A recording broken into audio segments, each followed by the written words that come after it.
باقی رہنے والی جو نیکیاں ہیں، الباقیات باقی رہنے والی، الصالحات نیکیاں، خیر عند ربک ثوابا و خیر عملا، کہا کہ یہ جو ہے آخرت میں یعنی اس دنیا کی نسبت سے ثواب کے اعتبار سے 1000 درجے بہتر ہے، اور امید کے اعتبار سے بھی، عمل کہتے ہیں امید کو، امید کے اعتبار سے بھی 1000 درجے بہتر ہے کہ جو امیدیں تم لوگوں نے اپنی اولاد سے اور اپنے مال سے لگا رکھی ہیں، اگر وہ امیدیں اپنی نیکیوں سے لگا لو تو تمہاری نیکیاں کہیں زیادہ قابل اعتماد ہیں، 1000 درجے زیادہ اس قابل ہیں کہ اس سے کوئی امید رکھی جائے، بجائے اس کے کہ عارضی دنیا کی فانی اولاد اور فانی مال سے کوئی امید رکھی جائے۔ امید رکھنے کا مطلب یہ نہیں کہ اچھی امیدیں نہ رکھی جائے، اس کا مطلب یہ ہے کہ اس پر آسرا کرنے سے، اسی پر تکیہ لگانے سے، اسی پر توکل کرنے سے، اسی پر بھروسہ کرنے سے بہتر ہے کہ نیکیوں کو دائمی سمجھو، کیونکہ اس کا اجر تو دائمی، اجر تو ضائع نہیں ہوگا۔ ابھی ہم نے یہ چند آیتیں پڑھی، اللہ تعالیٰ اس کا ہمیں اجر عطا فرما دے تو یہ اجر تو دائمی ہے، جو ضائع ہونے والا نہیں ہے۔ ہم نے تلاوت کی، اس کا اجر تو دائمی ہے اگر اخلاص ہے تو، اگر اللہ کے لیے ہے تو۔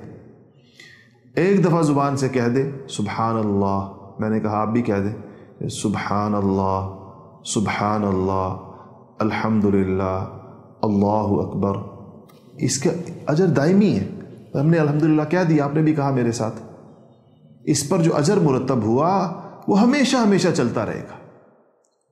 اس چیز کو ہمارا کتنا وقت ملتا ہے، اور فانی اور زینت اور زیب و زینت کی چیزوں کو ہمارا دنیا میں کتنا وقت ملتا ہے، قرآن اس طرف متوجہ کر رہا ہے، اس کی طرف توجہ دلا رہا ہے ہماری۔ اللہ اکبر۔ اچھا، باقیات الصالحات سے یوں تو یہاں تو عام لفظ آیا، لیکن ایک حدیث میں آیا ہے کہ سبحان اللہ والحمد للہ ولا الہ الا اللہ واللہ اکبر ولا حول ولا قوت الا باللہ، یہ باقیات الصالحات ہے۔ تو میں نے آپ کو بہت شروع میں کہا تھا کہ 300 دفعہ صبح ان کو پڑھنا ہے، 300 دفعہ شام میں پڑھنا ہے، شاید آپ کو یاد ہو۔ بعض حضرات نے لکھا ہے کہ تمام اعمال حسنہ باقیات الصالحات، ہر وہ نیکی جو رہ جائے باقیات الصالحات۔ بعض نے کہا کہ اولاد باقیات الصالحات ہے، اگر وہ نیک بنا دی جائے تو۔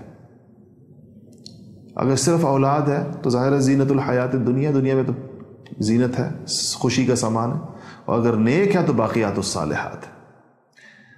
اگر نیری اولاد ہے تو فتنہ ہے، انما اموالکم اولادکم فتنہ، آزمائش ہے۔ اگر نیک اولاد ہے تو نعمت ہے، نیک اولاد ہے تو صدقہ جاریہ، صاف حدیث میں آتا ہے کہ نیک اولاد صدقہ جاریہ ہے۔ تو نیک اولاد صدقہ جاریہ بھی ہے، نیک اولاد باقیات الصالحات بھی ہے، نیک اولاد جو ہے وہ آخرت کا سرمایہ بھی ہے، نیک اولاد جو ہے وہ انسان کے اوپر دنیا و آخرت کی بڑی نعمتوں میں سے ہے، بشرطے کہ اولاد نیک ہو۔ اور نیکی کے رستوں پر ڈالنے کے حد تک والدین مکلف ہیں، نیک بنانا ہمارے اختیار میں نہیں ہے۔ ہمارا کام ہے نیکی کا ماحول پرووائڈ کرنا، نیکی کے اسباب مہیا کرنا، نیکی کے ذرائع مہیا کرنا، یہ تو ہمارے اختیار میں ہے۔ نیک بنا دینا یہ ہمارے اختیار میں نہیں، اس میں والدین سے غلطی ہوتی ہے، مایوس ہو جاتے ہیں۔ یاد رکھیں، ہم سب، ہمارے اختیار میں صرف کوشش ہے، ایک محنت ہے، درست فیصلے ہیں، نیک صحبتوں تک ان کو پہنچانا ہے۔ یہ ہمارے اختیار میں نہیں ہے کہ ہم کسی کو چینج کر دیں، یہ اللہ کے اختیار میں۔ اس سے اپنی کوشش جاری رکھیں، اگر نتیجہ بھی نہیں بھی مل رہا تو مایوس ہرگز نہ ہو، نگاہ اللہ پر رکھیں کہ اللہ کرے گا تو ہم نگاہ اولاد پر رکھنا شروع کر دیتے ہیں کہ میں نے یہ کیا، یہ کیوں نہیں ہوا، میں نے یہ کوشش کی، یہ نتیجہ کیوں نہیں نکلا۔ یہ سوچ ہی غلط ہے۔ خوب محنت کریں اولاد پر، نیکی کے سارے اسباب ان کو مہیا کریں۔